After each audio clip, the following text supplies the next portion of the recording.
Sega Road Konjeng Hazari Laikai gi Dobi Machu Lairak amadi Jalar Lairak ki lambi asi sembi dabana maram oiduna ngasidagi matam kaktana thingjinbagi khongjang changsinba hokre. Konjeng Hazari Laikai Youth Development Club, Konjeng Hazari Laikai Nisaban Women Welfare Association amadi Laikai miyamna ngasi ayuktagi hauna lambida sambal khajinduna achat awong tawrambasing thingjinke. Lambi thingbaga mari lainana Konjeng Hazari Laikai Nisaban Women Welfare Association gi member Takhelambam Ongbi Rita na hai lambi asi sembiu haina kayarak mamangda haikre handak bot mamangda lambi asi quality maintain tawdana koilas tharami adubo madu ikui kuidana kaikhe lambi asi main road kum miyoi kaya chathok chasin tawnari lambi fattabana nong taba matamdana leikhom thokpa nong chudaba matamdana uful hoba amadi accident ngaihak leitana thokpagi thodok thokle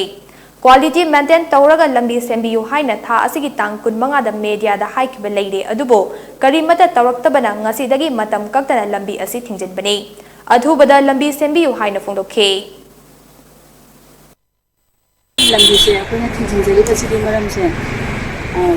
sembiu haiduna khoi hanjan haigabane ba adu sembaje sumo sembi mamangda bot mamangda sembane na sembi base oi de sim chawna adu hanjan buga de quality maintain tawde lambi jo koi kana jaina base am ma thokre ba jana sembi quality maintain tawdu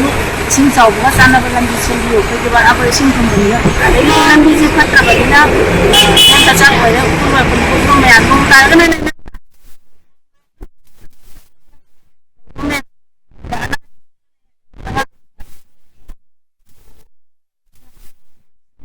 masa accident ko kung wala kita wala sing bagay mo ay ako matulog ko